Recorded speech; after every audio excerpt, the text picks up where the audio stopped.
কিন্তু সিদ্ধান্ত নিতে হবে। ভুল হবে এই জন্য আমি সিদ্ধান্ত নেব না, then you are not a leader. তো এই সরকারের আমি সবচেয়ে বড় সমস্যা দেখি সিদ্ধান্তহীনতা। এই সরকার যেন অনেকটা এরকম, আচ্ছা দেখি না, সময় চলে যাক, time is the best healer. Time, রাষ্ট্র পরিচালনায় time is never the best healer. আপনাকে সিদ্ধান্ত নিতে হবে। এই সরকার সিদ্ধান্ত নিতে পারে না, এটা হচ্ছে এটার সমস্যা। এখন এই চ্যালেঞ্জগুলো মাথায় নিয়ে তাদেরকে কিন্তু আগামী নির্বাচনটা করতে হবে। নির্বাচনের বাকি আর 6 সপ্তাহ। তো এই 6 সপ্তাহের মধ্যে এই সরকার কতটা ফ্রি ফেয়ার নির্বাচন আসলেই করতে পারবে, এটা নিয়ে তো একটা সন্দেহ থাকতেই পারে। আচ্ছা, সরকারের পরে আমি রাজনৈতিক দলের প্রতি আসি। রাজনৈতিক দলগুলির প্রতি আমি আশা করেছিলাম এই মহান জুলাই বিপ্লবের পরে, যখন নাইমদের মতো ছেলেরা জীবন দিয়েছে, লড়াই করেছে, আমি ভেবেছিলাম অন্তত তাদের কিছু শুভবুদ্ধির উদয় হবে, তারা একটা নতুন বাংলাদেশ আমাদেরকে উপহার দেবেন। কিন্তু এখনো আমি সেই আগের দলীয় সংকীর্ণ চিন্তাধারার বাইরে কাউকে আমি উঠতে দেখছি না। এটা জাতির দুর্ভাগ্য। আমরা জনগণের তরফ থেকে, কিংবা সিভিল সোসাইটি শব্দটা আমি ব্যবহার করতে চাই না, বাংলাদেশের সিভিল সোসাইটি গল্পটা গালি হয়ে গেছে। আমি বলতে চাই নাগরিক সমাজ, এই ধরনের কোনো শব্দ বোধহয় আমি বলতে চাই। নাগরিক সমাজ, আমাদের দায়িত্ব পলিটিক্যাল পার্টিদেরকে বলা, আপনারা আমাদেরকে কমিটমেন্ট দেন যে আপনারা নির্বাচনে কারচুপি করবেন না, ইট ইজ ইউর রেসপন্সিবিলিটি, জনগণকে বলা। আমরা দাবি করব রাজনৈতিক দলগুলো আমাদেরকে একটা সিটিজেন চার্টার দিক, ওখানে বলুক যে নির্বাচনে আমরা কেউ ফলস ভোট দেওয়ার চেষ্টা করব না, নির্বাচনে আমরা কেউ কেন্দ্র দখল করবার চেষ্টা করব না, নির্বাচনে আমরা সহযোগিতা করব for free and fair election. আল্লাহর ওয়াস্তে এটা করুন, না হলে ইতিহাসের আস্থা করে আপনাদের ঠাঁই হবে যেরকম আস্থা করে শেখ হাসিনা এখন আছে।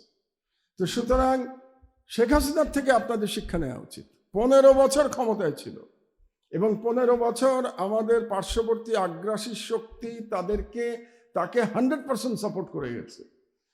আগামী যে সরকারই ফেব্রুয়ারিতে আসুক না কেন, আমি নিশ্চিতভাবে বলে দিতে পারি সেই সরকারকে, আপনারা কেউ এই ধরনের ইন্টারন্যাশনাল সাপোর্ট পাবেন না, পৃথিবীর কোনো দেশ থেকে পাবেন না।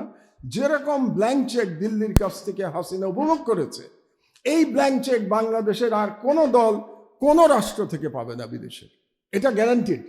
কেউ যদি এই আশা করে থাকেন তাহলে বোকার স্বর্গে বাস করছেন।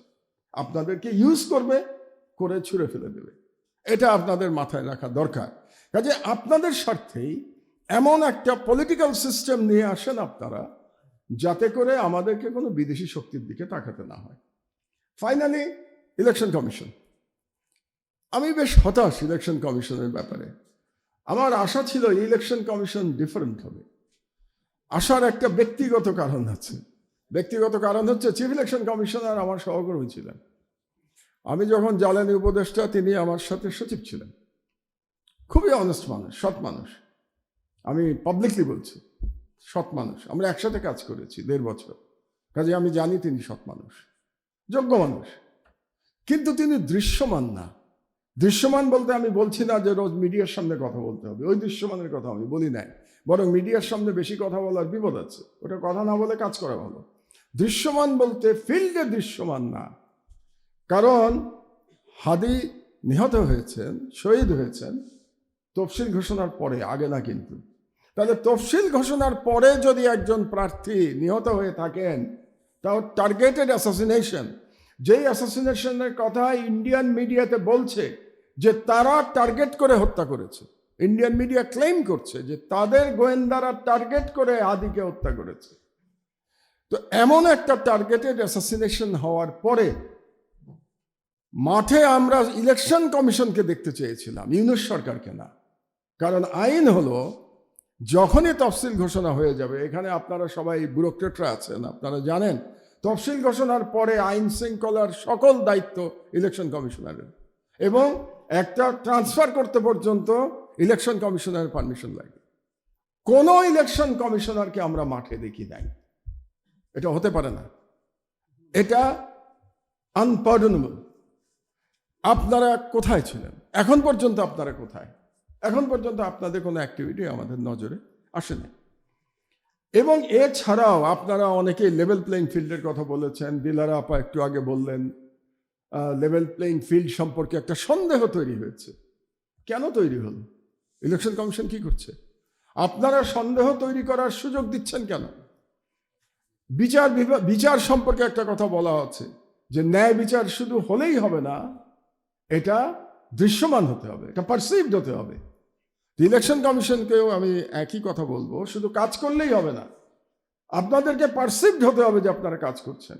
আপনাদেরকে শুধু নিউট্রাল হলে হবে না, আপনাদেরকে পারসিভড হতে হবে যে আপনারা নিউট্রাল।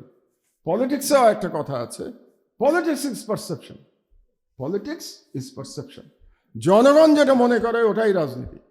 কাজেই জনগণ কিন্তু এখনো আপনাদেরকে অপদার্থ মনে করছে, জনগণ কিন্তু আপনাদেরকে এখনো বায়াসড মনে করছে। Very unfortunate. এই ইলেকশন কমিশনের কাছে আমার এই প্রত্যাশা ছিল না। I am very sorry. আমি এখনো আশা করব 6 সপ্তাহ সময় আছে, একটু সাহস করে তারা যদি তাদের দায়িত্বটা পালন করেন এবং লেভেল প্লেইং ফিল্ড সম্পর্কে যে সমস্ত অভিযোগ উঠেছে এগুলো যদি অ্যাড্রেস করেন, তাহলে জনগণের প্রত্যাশা, জনগণের আস্থা ফিরে আসবে। সর্বশেষ, এই নির্বাচন যদি সঠিকভাবে না হয় এবং এই নির্বাচনের রেজাল্ট যদি সবগুলো দল নির্বাচনের পরে মেনে না নেয়, তাহলে আমাদের জন্য একটা ভয়াবহ ভবিষ্যৎ অপেক্ষা করছে। Please everybody, all stakeholder, try to understand. আপনারা সবাই মিলে একসাথে এই কাজটা করেন, আর নয়তো হাদিদের জীবনদান, আবু সাইদদের জীবনদান, মুগ্ধদের জীবনদান, ওয়াসিমদের জীবনদান সব ব্যর্থ হয়ে যাবে। আমি আশা করব বাচ্চারা জীবন দেবে আর আমরা বুড়ারা এটাকে নষ্ট করব বারে বারে। It is not acceptable. আর একজন বলেছেন যে আবারও আশাবাদ ব্যক্ত করেছেন, ইয়াংরা আবারও দাঁড়াবে, আবারও রক্ত দেবে। কেন ইয়াংরা বারে বারে কেন দাঁড়াবে আর বারে বারে কেন রক্ত দেবে ইয়াংরা? যদি আমরা সব পক্ষ কেশ এবং পক্ষ দাঁড়ির লোকজন ইয়াংরা রক্ত দেবে এবং আমরা সেগুলোকে বারে বারে নষ্ট করবো, তো ইয়াংরা কেন দাঁড়াবে? So let's, for the gods সেক, আল্লাহর ওয়াস্তে আপনাদের সকলের প্রতি আবেদন, আগামী নির্বাচনটা আমরা সবাই মিলে যেন ফ্রি অ্যান্ড ফেয়ার করি। ধন্যবাদ আপনাদেরকে। আল্লাহ হাফেজ। বাংলাদেশ জিন্দাবাদ। ধন্যবাদ জানাচ্ছি প্রধান অতিথি সহ সকলকে। আপনাদেরকে কৃতজ্ঞতা জানাচ্ছি যে আপনারা 2 ঘন্টার অধিক সময় আমাদের সাথে ছিলেন।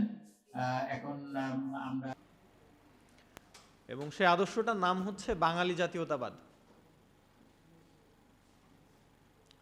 সো ফলে আমাদের এই জেনারেশন, আমরা মনে করি যে আমাদের আজাদির লড়াইটা শুরু হয়েছে 1971 সাল থেকে। এইটার আর ব্যাকগ্রাউন্ড কোনো পরিক্রমা বা প্রেক্ষাপট আসলে ওই অর্থে আমাদের মাথায় খুব একটা, আমরা এর বাইরে বা এর আগে ওই অর্থে আসলে যাইতে পারি না। গেলেও খুব গৌণভাবে আরেকটা জায়গায় গিয়ে আটকায় যায়, সেটা হচ্ছে 1952 সালের ভাষা আন্দোলন, শুধু এতটুকুই। এবং এই ভাষা আন্দোলনের মধ্য দিয়েই মূলত বাঙালি জাতীয়তাবাদকে একটা জাতীয়তাবাদী আদর্শ এবং বয়ান আকারে প্রতিষ্ঠিত করার যাবতীয় প্রচেষ্টা চালানো হয়েছে। এবং তার মধ্য দিয়ে বিভিন্ন ধাপে ধাপে আমরা এইটার একটা পলিটিক্যাল ফ্রেমওয়ার্ক এবং সেই পলিটিক্যাল ফ্রেমওয়ার্কটা কিভাবে বাংলাদেশের রাষ্ট্র কাঠামোতে শাসন ক্ষমতায় কাজ করছে এটা দেখতে পাইছি। এবং এটা সবচেয়ে শক্তিশালী উদাহরণ হচ্ছে আওয়ামী লীগের যেই শাসন আমলগুলো, আওয়ামী লীগের যেই সময়গুলোতে আওয়ামী লীগ ক্ষমতায় ছিল, 72 থেকে 75 সাল, 96 থেকে 2001 সাল এবং সর্বশেষ 2008 সাল থেকে 2024 সালের গণ অভ্যুত্থান পর্যন্ত। সো আমাদেরকে সত্য নিয়ে আগাইতে হইলে এই জিনিসটা মাথা থেকে আগে দূর করতে হবে যে আমাদের মুক্তির লড়াই, আমাদের স্বাধীনতার লড়াই বা সংগ্রাম বা যুদ্ধ, এইটা 1971 সালেই কেবল মাত্র শুরু হয় নাই। এই জার্নিটা আরও আগে। এই জার্নিটা 1947 সালে একরকমভাবে ছিল, এই জার্নিটা তারও আগে 1905 সালে আরেক রকম ছিল, এই জার্নিটা তারও আগে 1857 সালে একরকম ছিল, এবং এই জার্নিটা 1757 সাল থেকে 1857 সাল পর্যন্ত 100 বছরে এই অঞ্চলের যে বাঙালি মুসলমানরা ছিলেন, তারা বিভিন্নভাবে তাদের এই আজাদির লড়াই চালায় গেছেন। ফকির সন্ন্যাসীরা বিদ্রোহ করছেন, যারা এই জনপদকে পরাধীনতা বা গোলামের জিঞ্জিরে আবদ্ধ করেছিল তাদের বিরুদ্ধে। তিতুমিরের বাঁশের কেল্লার লড়াই আমরা জানি, এবং একই সাথে এরকম বিচ্ছিন্নভাবে আমাদের স্বাধীনতার লড়াই, আমাদের আজাদির লড়াই চলেছে। 1857 সালে এই লড়াই খুব প্রচণ্ডভাবে সিপাহী বিদ্রোহের মধ্য দিয়ে একটা চূড়ান্ত পরাজিত অবস্থায় যায়, এবং 1857 সালের পরবর্তী প্রায় 100 বছর আমরা আমাদের এই গোলামিটাকে এক ধরনের ঔপনিবেশিক অভিযাত্রার মধ্য দিয়ে টের পাই। দেখেন, প্রায় 200 বছরের একটা উপনিবেশিত অবস্থার মধ্য দিয়ে আমাদেরকে দিন যাপন করতে হয়েছে। এই 200 বছরে আমরা শুধু আমাদের স্বাধীনতাই হারাই নাই, আমাদের যে আত্মপরিচয়, আমাদের যে জাতিসত্তাগত পরিচয়, আমাদের যে নিজেদের নিজস্ব কালচার, নিজস্ব ভাষা, নিজস্ব দৃষ্টিভঙ্গি, নিজস্ব রুচি, নিজস্ব অভ্যাস, এই সব কিছুকে প্রায় হারিয়ে ফেলেছিলাম। এবং আমরা 2 ধরনের কলোনাইজেশনের মধ্য দিয়ে, 2 ধরনের উপনিবেশায়নের মধ্য দিয়ে এই জার্নিটা পার করেছি। এবং আমাদেরকে যারা পরাধীন করেছিল, ব্রিটিশ রাজ, তারা ক্ষমতায় আসার সাথে সাথে, অর্থাৎ আমাদেরকে পরাজিত করে যখন তারা এখানকার শাসনভার নিল, তার সাথে সাথে তাদের যে পলিসি বা যে নীতিটা ছিল সেটা হচ্ছে ডিভাইড অ্যান্ড রুল। হিন্দু এবং মুসলমানের মধ্যে যেই সম্প্রীতির একটা সমাজ ব্যবস্থা এখানে কায়েম ছিল তার আগে প্রায় বিগত 600 বছর, এই সম্প্রীতির সহাবস্থানের কাঠামোটাকে ভেঙে দিয়ে হিন্দু এবং মুসলমানকে মুখোমুখি করার মাধ্যমে ডিভাইড অ্যান্ড রুল পলিসিতে তারা গেছে। এবং তারপরে যেহেতু তার আগে মুসলমানরা এখানে ক্ষমতায় ছিল, ক্ষমতা কাঠামোতে শীর্ষে ছিল, সো ফলে মুসলমানদেরকে দমন করার জন্য, মুসলমানদের ওই আজাদি বা স্বাধীনতার লড়াইয়ে অগ্রগামিতা 2টা জাতির মধ্যে তুলনা করলে মুসলমানরা আগায় ছিল নিঃসন্দেহে। সো ফলে এটা ভাঙার জন্য চিরস্থায়ী বন্দোবস্তের নামে এই যে জমির মালিক বা ভূমির মালিক ইংরেজরা বানিয়ে দেয় হচ্ছে